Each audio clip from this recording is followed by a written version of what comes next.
दोस्तों नमस्कार। दोस्तों मैं विमल शाही आप सभी लोगों का अपने चैनल में स्वागत करता हूं और उम्मीद करता हूं कि आप लोग सब लोग स्वस्थ होंगे एवं मस्त होंगे। सभी राष्ट्रवादियों और सनातनियों से ये निवेदन रहेगा कि आप लोग मेरे चैनल को सब्सक्राइब कर लीजिए और वीडियो को लाइक एवं शेयर भी कीजिए। दोस्तों हम लोग बात करने जा रहे हैं बिहार विधानसभा चुनाव 2025 के बारे में। जी हाँ दोस्तों, कल कल 11 नवंबर बिहार विधानसभा का नेक्स्ट फेज़ का इलेक्शन है, चुनाव है, मतदान का दिन है। इससे पहले 6 नवंबर को पहले फेज़ के लिए 121 विधानसभा क्षेत्रों में ऑलरेडी मतदान हो चुका है। अब बाकी के 122 विधानसभा क्षेत्रों में कल मतदान होगा। ये विधानसभा क्षेत्र जनरली सीमांचल के गया, जहानाबाद, इन सब क्षेत्रों में होने जा रहा है और इसमें बहुत बड़ी संख्या में जो सीमांचल के जो इलाके हैं वहाँ पर मतदान पड़ेंगे। और इस दूसरे फेज़ में आरजेडी को, कांग्रेस को, वीआईपी को, ओवैसी साहब को या फिर प्रशांत किशोर को बहुत ज़्यादा उम्मीदें बांध रखी हैं। दोस्तों पहले फेज़ का जब से मतदान हुआ है तब से बहुत सारे जो एजेंसियां हैं वो सर्वे कर रखे हैं, लेकिन खुले तौर पर सामने आकर नहीं कुछ बोल पा रहे हैं, क्योंकि ऐसा चुनाव आयोग का गाइडलाइंस है कि जब तक चुनाव संपन्न नहीं हो जाता है आप किसी भी तरह का सर्वे का जो है आप खुलासा कर नहीं सकते हैं। लेकिन बहुत सारी एजेंसियां जो हैं उन्होंने अपने सर्वे को सार्वजनिक कर दिया है। तो वैसे ही एक जागरण का सर्वे मैं देख रहा था जो उन्होंने फर्स्ट फेज़ के चुनाव होने के बाद उन्होंने जारी किया था। तो दोस्तों अभी तो जैसे कि जागरण का सर्वे था, लेकिन और भी कई एजेंसियां जो खुद पॉलिटिकल पार्टीज़ हैं वो भी अपने अपने सर्वे करती हैं, अपना अपना एनालिसिस करती हैं और ये बताने की कोशिश करती हैं कि वो पहले फेज़ के मतदान के बाद कितने सीट पर विजय पा रहे हैं। तो देखिए जितने भी पॉलिटिकल पार्टी हैं सब अपने अपने तरफ से ये बताने का कोशिश करते हैं कि हम फर्स्ट फेज़ में ही आगे चल रहे हैं। कोई पॉलिटिकल पार्टी ये नहीं बताती है कि हम पीछे चल रहे हैं। तो इसी में जैसे कि बीजेपी हो या जेडीयू हो, ये लोग फर्स्ट फेज़ के इलेक्शन जो 121 विधानसभा क्षेत्रों में जो चुनाव हुए थे, मतदान हुए थे, उसके बाद बीजेपी और जेडीयू ये कह रहे हैं कि हम 121 में ऑलरेडी 100 सीटों पर हम जीत रहे हैं, मात्र 21 सीटों पर महागठबंधन को वो लोग दे रहे हैं। इसी तरह जो महागठबंधन वाली पॉलिटिकल पार्टीज़ हैं जैसे आरजेडी हैं, कांग्रेस हैं, ये लोग बता रहे हैं कि हम पहले फेज़ में जो 121 सीटों पर जो मतदान हुआ है उसमें से हम 80 सीटों पर हम आगे चल रहे हैं। तो ये बहुत बड़ा असमंजस की स्थिति है। और दोस्तों एक बात तो स्पष्ट है, इस बार का चुनाव ऐसा चुनाव है जिसमें गारंटी के साथ कोई ये कह नहीं सकता है कि कौन पार्टी चुनाव जीत रही है या कौन पार्टी चुनाव हार रही है। जनता ने ऐसा क्लियर कट कुछ मैसेज या सिग्नल दिया नहीं है।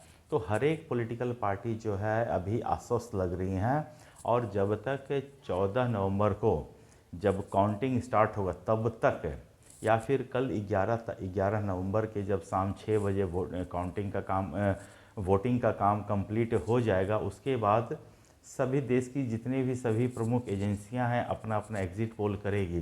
तब तक हम कुछ कह नहीं सकते हैं कि ऊंट किस करवट बैठेगा।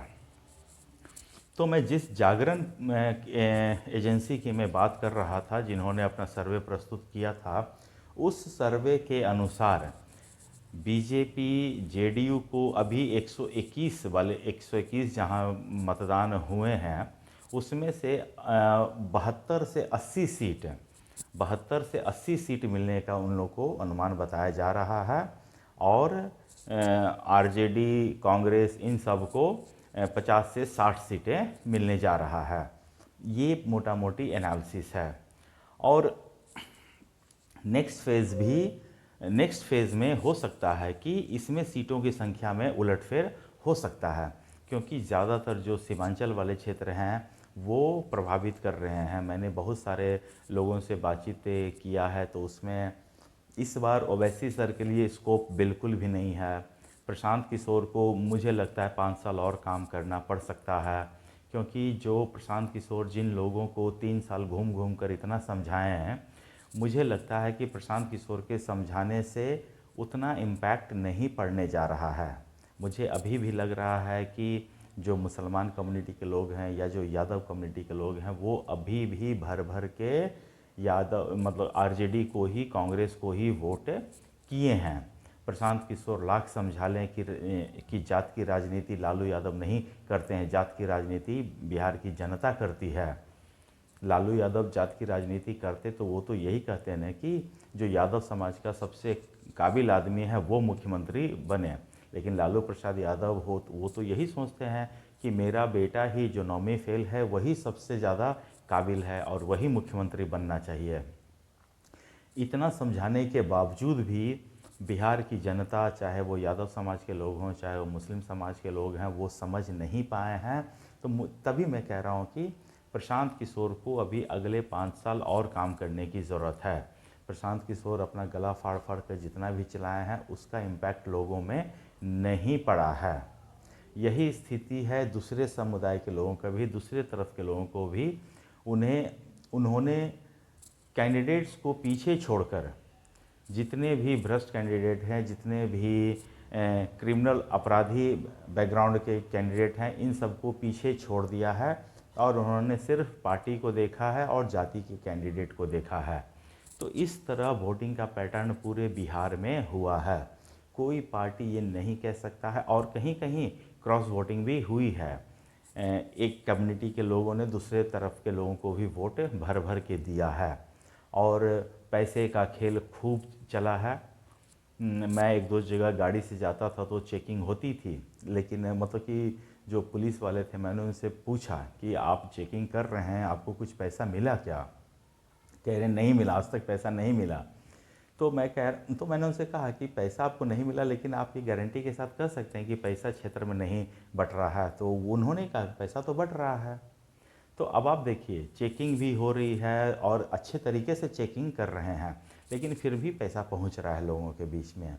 तो चुनाव आयोग को चुनाव सुधार पर अभी बहुत ज़्यादा काम करना है और मुझे लगता है कि बिहार का चुनाव एक एसआईआर के बाद पहला चुनाव है और मुझे लगता है कि इसमें बहुत ज़्यादा लोगों के वोट कटे भी हैं, लेकिन फिर भी लोगों ने उत्साह दिखाया। 65% वोट होना मतलब कि जैसा कि सब लोग कह रहे हैं कि हो सकता है कि ये बदलाव के संकेत हो, या फिर जो बीजेपी हो या एनडीए हो वो ये कह रहे हैं कि नहीं, मुझे ही वापस लाने के लिए लोगों ने भर भर कर वोट दिया है।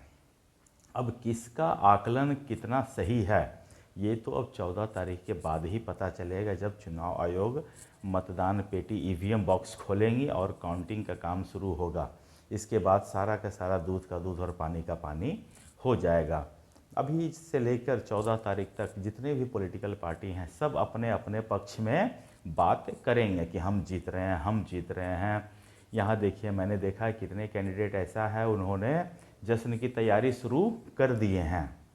तेजस्वी यादव को देखिए, उन्होंने तो शपथ ग्रहण समारोह का डेट भी घोषित कर दिया है।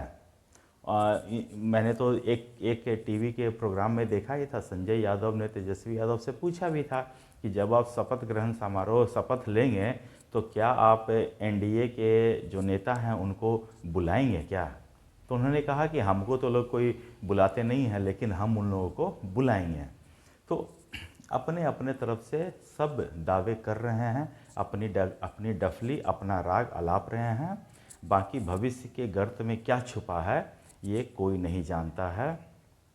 जनता ने क्या मैंडेट दिया है, किसे सरकार अगले 5 साल के लिए बनानी है, इसके ऊपर कोई अभी साफ से कहने को तैयार नहीं है। मतलब अपने अपने तरफ से दावे कर रहे हैं, लेकिन 14 तारीख के बाद ही पता चलेगा कि ऊँट किस करवट बैठता है, जनता किसे मैंडेट देती है अगले 5 साल सरकार चलाने के लिए।